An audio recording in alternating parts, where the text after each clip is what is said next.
Yan, ito na yung motor ni kuya. Yan, nakatindig na siya. So hindi lang naparedondo ngayon kasi may kulang sa harness. So overall, ayan, okay na yung engine, manifold, throttle body, tangke, CVT, may crankcase cover na rin, mags, gulong, yan, bagong gulong Maxxis, strut bar nakakabit na rin dito sa gilid, yan, solid swing arm, tapos itong ignition coil. Yun mga bossing, gawa ulit tayong video. Yan, ituloy natin yung project bike ni Kuya Jude, yan, kuya. So sa kanya yung CSRK nung nakaraan. So ngayon Sunday, gagawa ulit natin ng video. So bago wala natin, pakita ko lang tong Pino ni Dimple. Yan, yung may-ari ng BNC Motorcycle Shop. Yan. So ito yung asawa niya, yan, naka-Pino din na 4 valves. Si Willie. Yan, pakita natin to. Angas na ito. Maandar na to ngayon. Last time kasi sira daw yung fuel loss na ito. Tsaka nakatampak na sa kanila. Ayan, Pino. May check engine. Bali FI na to. Yan, Kodo. Kodo yung head. Yan, FI. Uy, may sticker ang 4 valve PH. Ayan, ito yung yan, yung makina ni Kuya Jude. So, itatayo na yung mamaya. Tama, Billy. Yan, naayos yung chassis. Ay, ito yung may-ari ng Pino. Yan. Yan, nag-ride sila kagabi. Nagtumas mura to sila kagabi. Hindi ako kasama. Wala kasi yung motor eh. Yan, ma-detalye itong project bike ni Kuya. Yan, paint yung chassis, yung T-post. Yeah. Ayan, siya yung may-ari, malapit na, maganda na yung ngiti ni Kuya.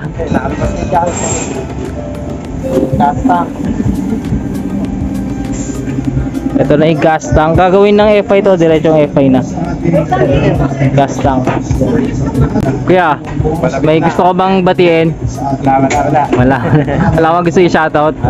Si Madam, nasa Taiwan. Kamustahin mo? Next week, nasa-Taiwan yun. Okay, next week na pala. Ano mga pyesa? Mga pyesa sa Taiwan, mga visa. Ito si Michael. Siya ang nag-aasikaso ngayon ng makina. Michael! Yan. Si Paul. Meron naman bagong malakas. Bagong malakas. Ah, makaganyan ka din. Kabagal yung dok eh. Ha? Ha? Kabagal yung mga ka. Ano? Nasipak. Anong sabi mo? Nasipak. Anong mabagal? Dok. Mabagal yung nakadok. Mabagal yung mga dok. Okay yung mga dok. Papa, anong masasabi mo doon? Mabagal daw yung dok. Okay lang yan. Kahit mabagal yung dok, talagang hanggang ganun na lang sila. Ayaw nila magtanggap na iba pa rin ang twin cup. Iba pa rin pag FI. Depende. Pag-awayin natin. Hindi na mamatay, kada stop yan. Hindi naman ako namamatayan. Kaso kala kasi sa sobrang lakas. Mamatay. Mamatay. Hey! Amir. Diba? Sa sobrang lakas, namamatay. Lang niya na yan. Hindi kaya yung compression na ginawa ni Spec Billy. Spec Billy. Kaya kayo, humanap kayo ng boyfriend na ay na humanap kayo ng mechanic na ano, na jowa para libre ang labor. Galing ka na mamatay yan. Yung pala yun. Yung pala yung sikreto nun. Yun ang sikreto. Paul, kahit simula ba dati nung bago pa lang kayo, hindi ka nagbabayad ng labor? Hindi. Nagpagawa ko niyan eh. Bago, hindi nga kami, hindi ko nga alam eh. Nagpagawa ko sa niya, aanin mo pag nagkaroon kang anang boyfriend na mechanic. Diba? Ilan taon na kayo? 9 years. 9 years? Simula, sa loob ng 9 years, di ka nagbayad? Wala, hindi nagbayad. Kain lang. Chevy Burger lang. Sapat na. Chevy Burger lang ba? Chevy Ayop. Burger, sapat na. Ayan, update lang dito sa engine ni Kuya. Ayan, nakakabit na yung throttle body niya. Ayan, mag-focus. Ayan, 38mm na MTRT pang sniper. Tapos ignition coil pang fuel injected. Nakakabit na yung mga CVT. Tsaka mga gearings, JVT na gearings. Yan, commercial muna tayo. Silipin lang natin isang mabilisan to. Pipino ni Dimple or ni 4 valves Queen. Ayan, naka salty na pipe, silent pipe. Ito yung gamit dito na harness M3. Papa, M3 to, no? Harness. Ayun, gumagana yung check engine nya.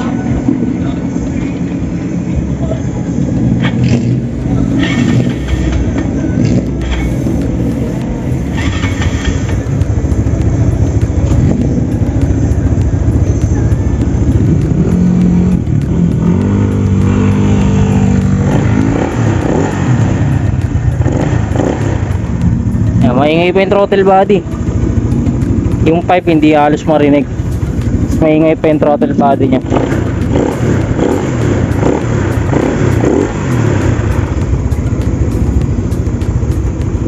Yan. Bali ano to, converted to. Dating sporty, tapos naging salty. So yan, Pino na. Parehas na sila ni Billy na Casino.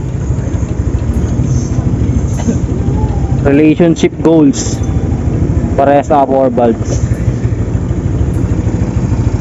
Tapos may ganyan siya, regulator. Medyo hindi na nga lang maganda yung condition ng radiator.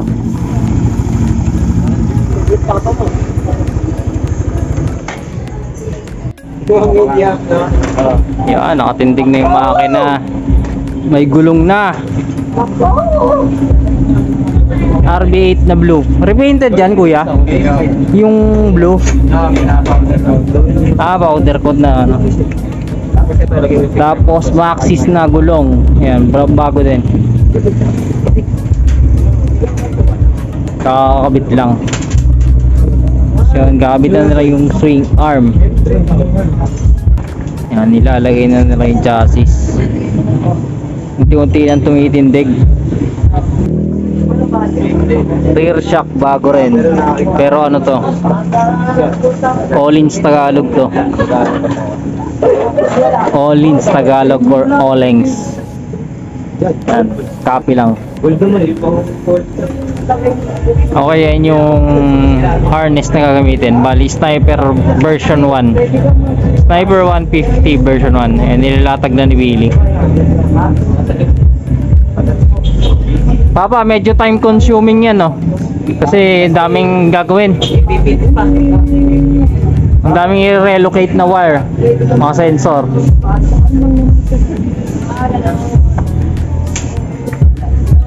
Nikutan natin. Yan. Isa din sa dahil kaya hindi na satisfied si Kuya. Yung engine number natakpan. Kuya, paano daw? Nanapirans na lang pag i-re-registro? Nanapirans na lang. Sinamalang nabura na yun. Yung chassis number. Nabura. Hindi naman nabura, natakpan. Yan, kita pa naman. Ayan, pero natakpan.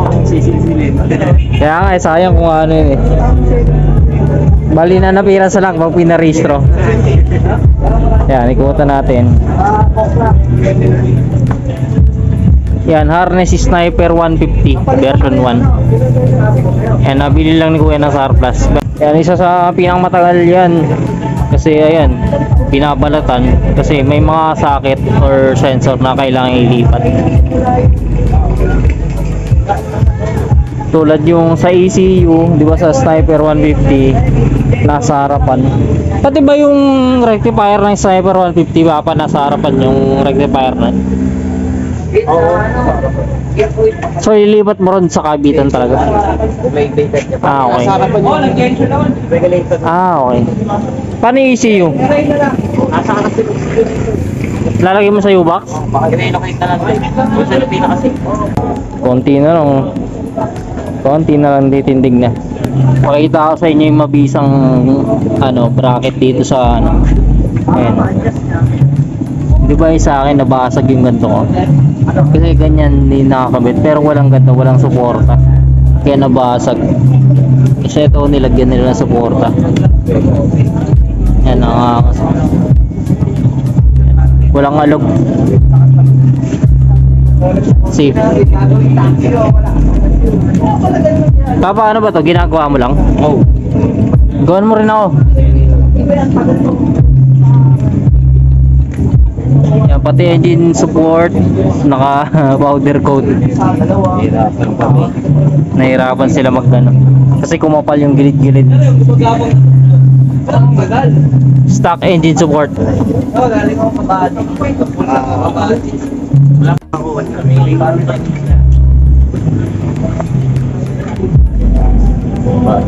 Ito, diagnose. Ito, ano lang naman ito? Taillight. Taillight yan, ganyan na taillight yan. Tapos ayun, na-diagnose. Tapos ito, signal light. Yan. Yan, ina-identify muna nila yung mga sakit. Yan, tinutulungan yung Michael si Billy.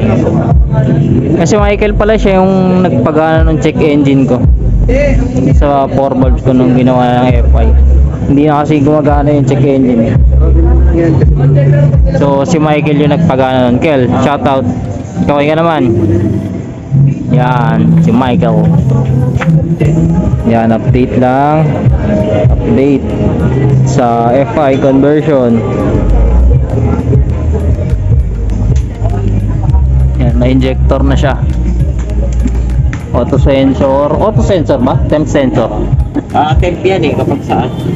Ayan, nakakabit na rin. Meron na. Ngayon, yung ginagawa naman ni Billy sa tangke. Ayan, mag-convert kasi sa fuel pump eh. So, kasi yung fuel pump niyan pang Honda. So, ayan, mag-convert siya. Ayan, yung socket na yan, yung itim. Pang Honda yan. Kasi pang Honda yung fuel pump sa ibabaw. Parang style yan, parang mga Honda Click eh. Nasa ibabaw yung fuel pump. Yan, ang kuya natin, ang owner. Mga nag-iisip na rin na magkabit ng regulator. Yan, tinitignan niya yung kay Dimple. Kasi yung kay Dimple yan, FI yan eh. So balikan natin dyan mamaya ulit.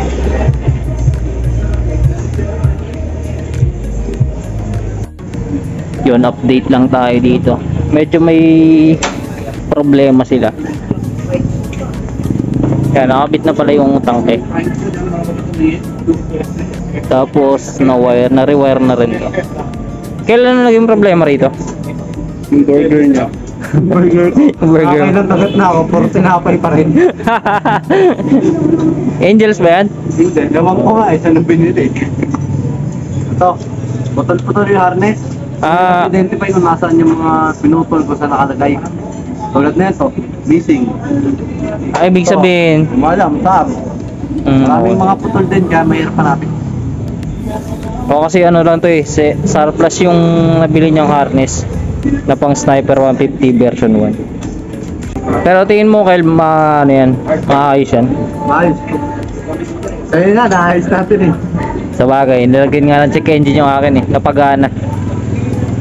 Ano lang talaga, ubos lang ng oras talaga yan. Pababa ng pasensya. Yan. Yan, sa mga gusto mag-convert. Yan, siguro na lang, brand new harness na lang siguro.